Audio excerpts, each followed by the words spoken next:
Sheds. What do we use them for? We store gardening tools in there. We let spiders make their homes in there. We use them as little apartments. All of these are possible uses for this mini house. But what happens when a shed goes bad? Hello, advanced TV class. Welcome to Shed Theory, the show that was made up on the spot because I thought it would be really funny. As most people here know, The Shed by Mitchell Workmeister is arguably the most popular series of content in this class. The plot is simple enough. Mitch gets himself locked in his shed and can't find a way out. Simple, right? Well, kind of. With the most recent addition to the series, The Shed Part 3, we've actually gained knowledge that shifts the whole idea of the shed upside down.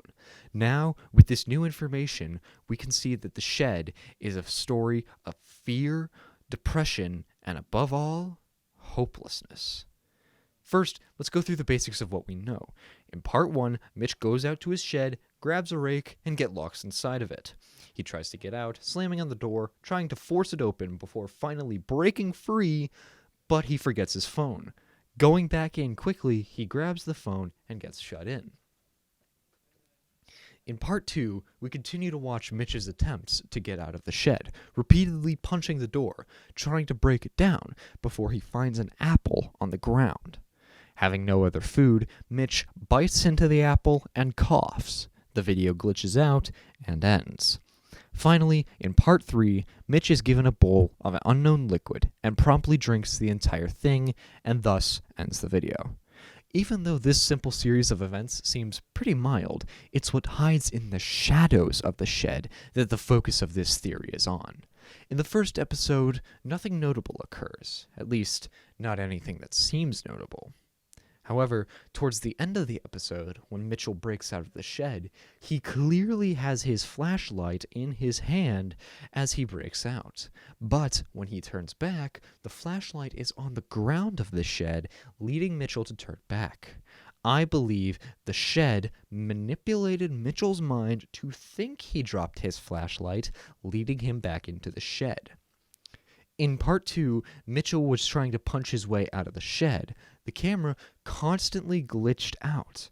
Though this could simply imply that the internet service is getting poor, the more interesting option is to explain that the creatures in the shadows of the shed are manipulating the camera, trying to test their powers.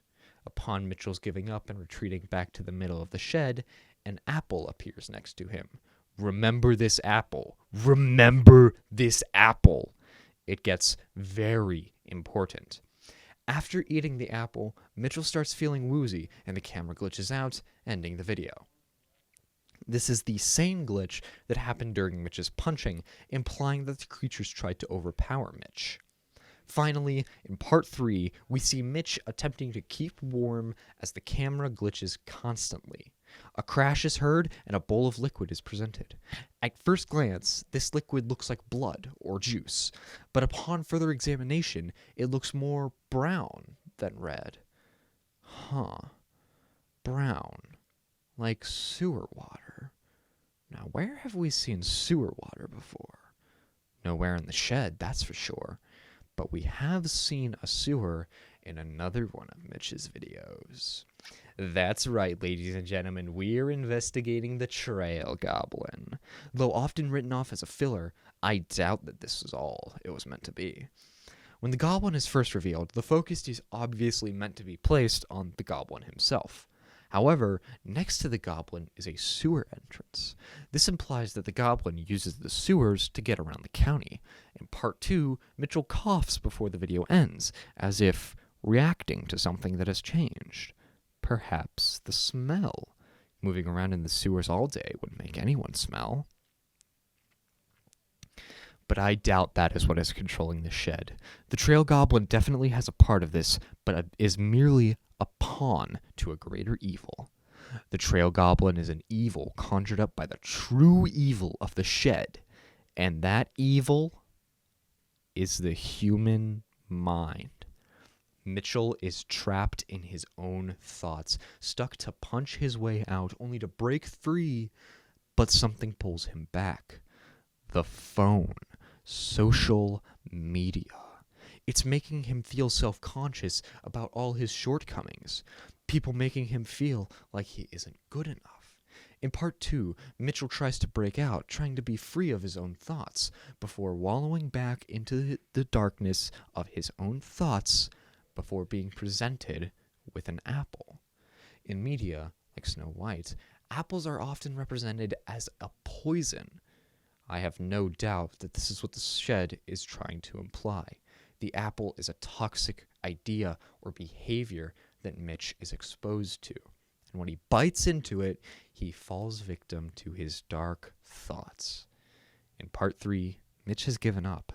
He's resorted to staying inside the shed, being fed sewage water, more poison, more toxic ideas. And that is what the true evil of the shed is, an allegory for depression and hopelessness. By being forced to eat and drink poison, Mitch has given into his own mind, his own evils. He is trapped, forced to sit in darkness, alone with his own thoughts. Mitchell has confirmed that there will be a part 4 of the shed, so only time will tell if I'm right or I'm just reading way too much into this. But hey, that's just a theory. A shed theory. Thanks for watching.